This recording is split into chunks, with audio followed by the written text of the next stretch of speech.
পবিত্র কোরআনে আল্লাহ রাব্বুল আলামিন তিনি বলছেন সূরা বাকারার 131 নম্বর আয়াতে আল্লাহ তাআলা বলছেন ইয ক্বালা লাহু রাব্বুহু আসলিম ক্বালা আসলামতু লিরাব্বিল আলামিন। যখন আল্লাহ তাআলা ইব্রাহিম আলাইহিস সালামকে বললেন ইয ক্বালা লাহু রাব্বুহু, যখন ইব্রাহিমের রব ইব্রাহিম আলাইহিস সালামকে বললেন, ইব্রাহিমের রব মানে আল্লাহ, যখন আল্লাহ রাব্বুল আলামিন ইব্রাহিম আলাইহিস সালামকে বললেন আসলিম, তুমি আত্মসমর্পণ করো, ক্বালা, তখন ইব্রাহিম আলাইহিস সালাম বলছেন আসলামতু লিরাব্বিল আলামিন আসলামতু লাক, হে আল্লাহ আমি আপনার নিকট আত্মসমর্পণ করলাম। এই কথা ইব্রাহিম আলাইহিস সালাম বলছেন না, ইব্রাহিম আলাইহিস সালাম কি বলছেন আসলামতু লিরাব্বিল আলামিন, যিনি হচ্ছেন পুরো বিশ্বের প্রতিপালক, পৃথিবীর প্রতিপালক, সমস্ত আলামের প্রতিপালক, আমি তার নিকটে আত্মসমর্পণ করলাম। ইব্রাহিম আলাইহিস সালামের আত্মসমর্পণ কেমন? ইব্রাহিম আলাইহিস সালামের আত্মসমর্পণ সম্পর্কে পবিত্র কোরআনুল কারীমে আল্লাহ রাব্বুল আলামিন তিনি বহু ঘটনা উল্লেখ করেছেন। তার একটা হচ্ছে সূরা সাফফাত আয়াত নম্বর 102 থেকে 104 পর্যন্ত। এখানে ইব্রাহিম আলাইহিস সালাম তিনি বলছেন তার সন্তানকে, হে আমার সন্তান, ইন্নী আরা ফিল মানামি আন্নী আযবাহুক ফানজুর মাযা তারা। ইব্রাহিম আলাইহিস সালাম তার সন্তানকে বলছে, ইসমাঈলকে বলছে, পুত্র আমি আমার স্বপ্নে এই দেখেছি যে আমি যেন তোমাকে জবাই করছি। ফানজুর মাযা তারা, ছেলেকে বাপ জিজ্ঞেস করছে ইসমাঈল এই মর্মে তোমার মত কি, তোমার বক্তব্য কি? ছেলে তখন কি বলছে, ইয়া আবাতি ফাআল, হে আমার আব্বা আপনি তাই করুন, মা তুমার, আপনাকে যা আদেশ করা হয়েছে। তিনি কি দেখেছেন? স্বপ্ন দেখেছেন। মূলত নবীদের উপরে স্বপ্নের মাধ্যমে আল্লাহর পক্ষ থেকে ওহী অবতীর্ণ হয়। নবীদের উপরে স্বপ্নের মাধ্যমে আল্লাহর পক্ষ থেকে ওহী অবতীর্ণ হয়।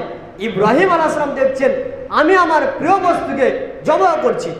তিনি কি বলছেন, হে আমার পুত্র, হে আমার সন্তান, আমি স্বপ্নে দেখছি আমি যেন তোমাকে জবাই করছি। তখন সন্তান বলছে, ইয়া আবাতি ফাআল মা তুমার সাতাজিদুনি ইনশাআল্লাহু মিনাস সাবিরিন, হে আমার আব্বা আপনি স্বপ্নে যা দেখেছেন, যা আপনাকে আদেশ করা হয়েছে আপনি তা পালন করুন। আল্লাহ চায় তো আপনাকে আপনি আমাকে ধৈর্যশীলদের মধ্যে পাবেন। দেখেন আনুগত্য, দেখেন আল্লাহর নিকটে আত্মসমর্পণ। দেখেন আমরা তো হলে কোন জায়গায় দূরে ছুটে পালিয়ে যেতাম, আরে কোন আল্লাহকে মেনেছি? যে আল্লাহ আমার ছেলেকে কুরবানি দিতে বলে, যে আল্লাহ আমার ছেলেকে জবাই করতে বলে, কোন আল্লাহর ইবাদত করি? অথচ ইব্রাহিম ছেলেকে প্রশ্ন করছে, আব্বা তোমার এই বিষয়ে মত কি? ছেলের বয়স কত? ছেলের বয়স তাফসীরকাররা বলছেন যখন তিনি ছোটাছুটি দৌড়াদৌড়ির বয়সে আসলেন, তার মানে বয়সটা কেউ কেউ অনুমান করছেন 9 বছর, কেউ বলছেন 12 বছর, কেউ বলছেন 13 বছর। তবে একটা ছেলে যখন দুরান্ত হয়, ডানপিট হয়, যখন তার বয়স খুব ছুটাছুটি দৌড়াদৌড়ির বয়স হয়, তখন 9 থেকে 14 বছর বয়সটা বেশিরভাগ ধরে নেওয়া হয়। এই জন্য তাফসীরকাররা বলছেন এমন একটা বয়স যে বয়সে তিনি দৌড়াদৌড়ি ছুটাছুটির বয়সে পৌঁছেছেন, তখনই আল্লাহ তাআলা স্বপ্ন দেখাচ্ছেন। কে চাইবে যে আমার 13 বছরের ছেলেকে আমি জবাই করি? কোন ব্যক্তি চাইবে? কেউ চাইবে? কেউ চাইবে না, ইসলাম ত্যাগ করে পালাবে। কিন্তু ইব্রাহিম আলাইহিস সালামের ঈমান দেখেন, আল্লাহ তাআলা এই ঘটনা পেশ করছেন কোরআনে যে ইব্রাহিমের মতো তোমরা ইসলাম গ্রহণ করো। ইব্রাহিম কেমন ইসলাম গ্রহণ করেছে? ইব্রাহিমকে যখন আল্লাহ তাআলা এই স্বপ্ন দেখালেন, তখন ইব্রাহিম বেটাকে কি বলছেন, যে আব্বা তোমার মত কি? তখন ইব্রাহিম আলাইহিস সালামের সন্তান ইসমাঈল বলছে, আল্লাহ আপনাকে যা দেখেছেন স্বপ্ন আপনি তাই পূরণ করুন। এরপর আল্লাহ তাআলা বলছেন ফালাম্মা আসলামা ওয়া তাল্লা লিল জাবিন ওয়া তাওয়াল্লা লিল জাবিন, যখন দুজনে এই মর্মে একমত পেশ করলেন এবং দুজনে আনুগত্যশীল হলেন। আসলামা শব্দ আছে, মানে দুজনেই এই মর্মে আল্লাহর নিকটে আত্মসমর্পণ করছেন। কিসের আত্মসমর্পণ? একজনকে বলা হয়েছে ছেলেকে জবাই করো, আরেকজন বলছে হ্যাঁ আব্বা আমাকে জবাই করা হোক। কার কাছে আত্মসমর্পণ? আল্লাহর নিকটে। এরপর আল্লাহ তাআলা বলছেন যখন ইব্রাহিম আলাইহিস সালাম নিজ সন্তানকে শুইয়ে দিলেন উপর করে শুইয়ে দেওয়ার পরে ছুরি চালাবেন, এই সময় আল্লাহ তাআলা বলছেন ওয়ানাদাইনাহু আইয়া ইব্রাহিম, আমি তখন ডাকছি হে ইব্রাহিম কদ সাদ্দাকতা রুইয়া, তুমি তোমার স্বপ্নকে বাস্তবায়ন করেছো, তুমি তোমার স্বপ্নকে পরিপূর্ণ করেছো। তোমাকে আমি আল্লাহ এই মর্মে পরীক্ষা করছিলাম। ইন্না কাযালিকা নাজজিল মুহসিনিন, এভাবেই আমি আল্লাহ তাআলা যারা মুমিন ব্যক্তি তাদেরকে আমি আল্লাহ পুরস্কৃত করি। এভাবেই যারা আমার বান্দা, এমন বান্দা যারা মুহসিন বান্দা, যারা নেক বান্দা, তাদেরকে আমি আল্লাহ এইভাবে পুরস্কৃত করি। ইব্রাহিম আলাইহিস সালাম কি করতে গেলেন? সন্তানকে জবাই করতে গেলেন। এরপরে আল্লাহ রাব্বুল আলামিন পাঠালেন জান্নাত থেকে একটা দুম্বা। ইব্রাহিম আলাইহিস সালাম দুম্বা জবাই করলেন। এই দুম্বা মূলত আমাদের সুন্নাহ, ইব্রাহিমের সুন্নাহ। বর্তমানে আমরা যে কুরবানি করি এটা হচ্ছে ওই সুন্নাহ যেটা ইব্রাহিম আলাইহিস সালাম ত্যাগ করেছিলেন, আল্লাহ রাব্বুল আলামিনের নিকটে আত্মসমর্পণ করে প্রমাণ দিয়েছিলেন যে আল্লাহর নিকটে আত্মসমর্পণ করতে হয় এইভাবেই যে সন্তান জবাই করতে বললো তিনি রেডি। আপনি আবার বলেন না যে কেমন কথা হলো, তাহলে আমার ছেলেকে যদি বলে আমি তাহলে কি জবাই করবো? আল্লাহ আপনাকে বলবেন না। কেন? সেই ইমানের পর্যায়ে আপনি পৌঁছাননি, এত বড় পরীক্ষা আপনি দিতে পারবেন না। আপনি 5 ওয়াক্ত মসজিদে আসতে পারেন না, এই পরীক্ষায় আপনি ফেল, তাহলে আল্লাহ আপনাকে থোড়ি বলবে যে তুমি সন্তান জবাই করো।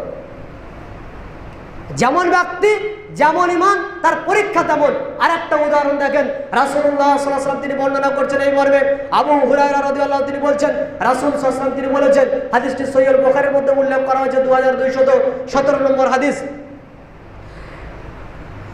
ইব্রাহিম আলাইহিস সালাম তিনি তার স্ত্রী সারাকে নিয়ে গেলেন সফরে, মানে হিজরত করলেন, নিজের এলাকা থেকে অন্য এলাকায় হিজরত করলেন। তিনি এমন একটা জায়গাতে গিয়ে পৌঁছালেন যে জায়গাতে এমন একজন বাদশা রয়েছে, স্বৈরাচারী বাদশা, জালেম বাদশা। ওই এলাকায় যখন ইব্রাহিম আলাইহিস সালাম পৌঁছালেন তখন বাদশার নিকটে খবর গেল যে এই এলাকায় একজন ব্যক্তি এসেছে, সেই ব্যক্তির সঙ্গে একজন নারী রয়েছে, অপূর্ব সুন্দরী নারী। যখন বাদশার কাছে খবর গেল তখন বাদশা লোক পাঠালো, যাও ইব্রাহিমের নিকটে যাও, কি জিজ্ঞাসা করো ওই মেয়েটা তার কে হয়। যখন ইব্রাহিম আলাইহিস সালামের নিকটে আসলো, ইব্রাহিম আলাইহিস সালামকে জিজ্ঞাসা করা হলো এই মেয়েটা তোমার কে? তখন ইব্রাহিম আলাইহিস সালাম বলছেন হিয়া উখতি, সে আমার বোন। যখন ইব্রাহিম আলাইহিস সালাম বললেন হিয়া উখতি, অথচ তার স্ত্রী, তিনি কেন বললেন হিয়া উখতি? বাক্য শোনেন কত কঠিন বাক্য। ইব্রাহিম আলাইহিস সালাম তিনি বলছেন তার স্ত্রীর নিকটে গিয়ে, সারার নিকটে গিয়ে, সারা তুমি যেন আমাকে মিথ্যাবাদী প্রমাণ করো না। কেন? আমি তাদেরকে বলে দিয়েছি তুমি আমার বোন হও। তবে একথাই ঠিক, তুমি আমার বোন। কেন? আমরা যে জমিনের উপরে রয়েছি, এই জমিনের উপরে তুমি আর আমি ছাড়া মুমিন বান্দা কেউ নেই। ভাবেন, পৃথিবী উল্টে যাক, পৃথিবী যে কোনো চলে যাক, বলছে আজকের দুনিয়া অন্যরকম, মেয়েকে পর্দা করতে পারি না। আজকের দুনিয়া অন্যরকম, মেয়ে গায়ে চাদর দেয় না। আজকের পৃথিবী অন্যরকম, আমার মেয়েকে আমার স্ত্রীকে পর্দা করতে পারি না। এই দুনিয়া দেখে ইব্রাহিম আলাইহিস সালাম সেই যুগের কথা ভাবছেন কি? ইব্রাহিম স্ত্রীর নিকটে গিয়ে বলছে স্ত্রী আমি তাদেরকে বলে দিয়েছি যে তুমি আমার বোন হও, তুমি আমার স্ত্রী নও। তবে তুমি যদি এই মর্মে আমাকে মিথ্যাবাদী প্রমাণ করো না, তুমি আমার স্ত্রী। এজন্যই বলেছি তুমি আমার বোন, যে এই এলাকাতে তুমি আর আমি ছাড়া মুমিন কেউ নেই। তার মানে ওই ভূখণ্ডে আর মুমিন কেউ নেই ইব্রাহিম ছাড়া, তার স্ত্রী ছাড়া। তারপরে তিনি টিকে আছেন কার উপরে? আল্লাহর দ্বীনের উপরে। আপনি আমি পারতাম? আমরা তো যে এলাকায় বসবাস করি সেখানে মসজিদ রয়েছে, আমরা যে এলাকায় বসবাস করি সেখানে মুসলমান রয়েছে, আমরা যে এলাকায় বসবাস করি সে জায়গায় মাদ্রাসা রয়েছে, সেই জায়গায় আলেম ওলামা রয়েছে। অথচ ইব্রাহিম আলাইহিস সালাম যে জায়গায় রয়েছেন তিনি বলছেন এখানে কোনো মুমিন নেই, এখানে কোনো মুসলিম নেই, তুমি আর আমি ছাড়া একজন মুমিন অপর মুমিনের ভাই হয়, সেই সূত্রে তুমি আমার বোন। কাজে কথা সঠিক আমি বলেছি।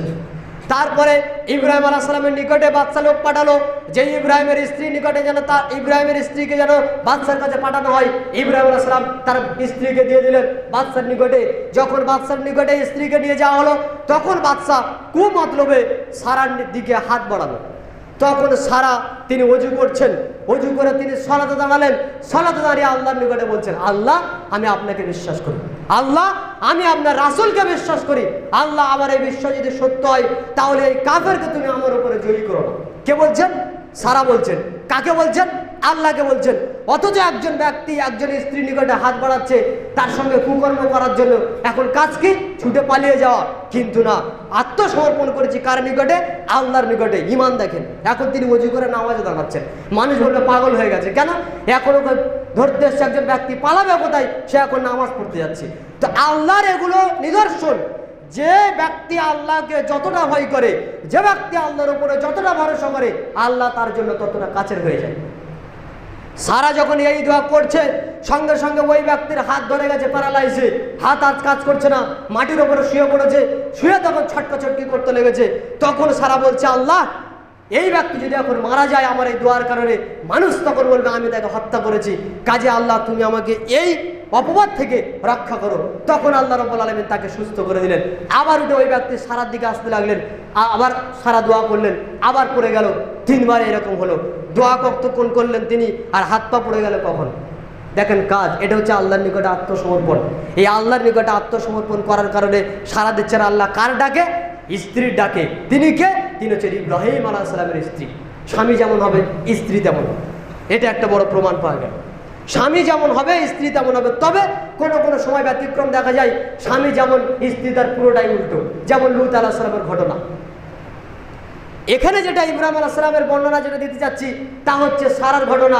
সারা আল্লাহর নিকটে দোয়া করলেন, হাত পা পড়ে গেল। এই সময় সারার সঙ্গে কি করলেন, ওই বাদশা বলছে একে এখান থেকে হটাও, একে কে নিয়ে এসেছে, তো শয়তান, একে সরাও। তখন ওই বাদশা তার সঙ্গে একটা মেয়ে দিলেন, যার নাম হচ্ছে হাজেরা, বাঁধি হিসেবে দিলেন। কার সঙ্গে? ইব্রাহিম আলাইহিস সালামের সঙ্গে, যেটাকে তুমি তোমার বাড়ির কাজের মেয়ে হিসেবে লাগাবে। তাহলে সারার ডাকে কে সাড়া দিল? আল্লাহ সাড়া দিল। কিসের জন্য সাড়া দিলেন? আত্মসমর্পণ করার কারণে। আর একটা ঘটনা বলি, সেটা হচ্ছে হাজেরার ঘটনা। এই হাজেরাকে যখন ইব্রাহিম আলাইহিস সালাম নিয়ে চলে গেলেন, পরবর্তী সময় দেখা যাচ্ছে ইব্রাহিম আলাইহিস সালামের সন্তান সন্ততি হচ্ছে না। সারার সঙ্গে বিবাহ করার পরে ইব্রাহিমের কোনো সন্তান নেই। তখন সারা উপদেশ দিলেন, আপনি এক কাজ করেন, আপনি একে বিবাহ করে নেন। তখন ইব্রাহিম আলাইহিস সালাম কি করলেন? বিবাহ করলেন হাজেরার সঙ্গে। বিবাহ করার পরে সন্তান জন্মালো, সন্তানের নাম দেওয়া হল ইসমাইল। এই ইসমাইল যখন সন্তান বড়, সন্তান একেবারে ছোট্ট, তখন ইব্রাহিম আলাইহিস সালাম নিজ স্ত্রী ওই হাজেরাকে নিয়ে আসলো কোথায়? যেখানে কাবা ঘর, বর্তমান যেখানে জমজমের কূপ রয়েছে, ঠিক ওই কূপের পাশে একটা গাছ ছিল, যেটাকে আমরা বট গাছ বলি বা অসত্য গাছ, এমন কিছু গাছ। এই গাছটা ছিল, কোনো জনমানব নেই, কোনো কিছু নেই, এখানে কেউ বসবাস করে না, শুধু জঙ্গল, পানির ব্যবস্থা নেই, জনমানব কেউ নেই। ইব্রাহিম আলাইহিস সালাম হাজেরাকে নিয়ে এসে ওই জায়গাতে রেখে দিলেন, কচি বাচ্চা, সাথে একটা মস্ক ছিল। মস্ক মানে তখনকার সময় মানুষ ওই চামড়ার একটা থলে ব্যবহার করত, যেটাতে খেজুর রাখা হতো, পানিও রাখা যায়।